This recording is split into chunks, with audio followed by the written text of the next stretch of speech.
Assalomu alaykum qadrli yurtdoshlar, kitob bilan loyihasining navbatdagi soni davom etamiz. Biz doimgidek mana shunday kitobxonlar bilan suhbat qilishda davom etamiz. Bizda yana bir kitobxonimiz bor. Assalomu alaykum. Alaykum assalom. O'zingizni tanishtirib o'tsangiz. Farqulova Naziraman. Necha yoshdasiz? 78 yilda 68 mana. Siz doimiy kitobxonsiz, shundaymi?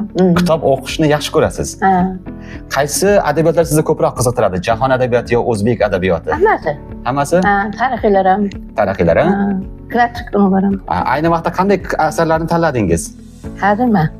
Shu mana maymunlar sayrasi, mana qalbin ko'zini ochsin. Shu o'qigan kitoblarim shuda. Aha.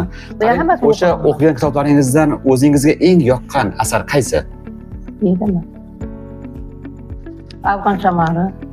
Birinchidan 12 gacha o'qib chiqdimda, Afg'on shamoli kitobini. Sizni ta'sirlantiradigan joyi nimada u kitob aynan? Shu bosmachilar vaqtida voqealarda, avvalgi bo'lgan voqealarda o'qigan-ku. Demak, urush davri o'sha voqealar. Bo'lgan voqealarni yozgan. Birinchidan 12 gacha o'qib chiqdimda, o'zi birdan 12 gacha bu kitob.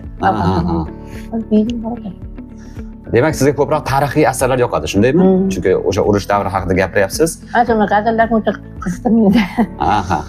Yaxshi. Qarang, sizda kitob o'qish ishtiyoqi necha yoshdan boshlangan? Men maktabda o'qiganman. Maktab davringizda. Qilish voqealarni o'qiganman. Hozir qarang. Sinfdan boshlab kitob o'qiganman. Mana siz kitob o'qiysiz, o'zingizning farzandlaringiz, nabiralaringiz ham kitob o'qib turadimi? Nevaram meni kitob o'qishimda qiziqaman. Kattamiz, katta armiyaga ketgan nevaram. Shu жаңа urush va tinch kitobini sovg'a qilibdi. O'qidim rosa men. O'zi ham o'qiganmidi? O'zi ham o'qiganmi o'sha sovg'a kitobini? O'zi o'qib chiqdi keyin. Demak, o'ziga yoqqan, o'shancha sizga tarixiy asarlar qiziqadi, sizga sovg'a qilgan. Keyin men bu yerga tashlab ketdim, nima qilaman? Menimcha siz kitob tanlamaysiz. Uyingizda qaysi kitob tursa, o'shani o'qib ketaverasiz, shundaymi? Chunki sizga kitob o'qish yoqadi. Yangi kitob bo'lsa, men ham shu yerga tashlab ketaman. Qo'yib ketaman, nima qilaman? Uyingizda kutubxona, kitob javoni bormi? Alohida burchak tashkil qilganmisiz? Yo'qda. Ya o'zingiz ham bo'lish xohlarmisiz? Xuddi mana shunday chiroyli bir kitob javoni, o'zingiz o'qigan kitoblar turishini xohlarmidingiz? Shu ortchalarni topshiraman bu yerda o'qib qo'yganimda. Lekin saqlamaganman-da, saqlamagan. Kitob javoni yo'qda menda.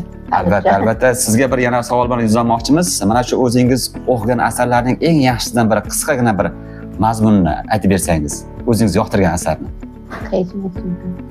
Qisqacha mazmuni sizga nima uchun bu asar yoqqan? O'tgan kunlarda o'qiganman, tarixiy, mehrobdan chayanda. Abdulla Qodiriyni hammasi. Sizda o'sha o'tgan kunlar asarida eng ta'sirlantirgan joyi qaysi? Obrazda. Kumush obrazi.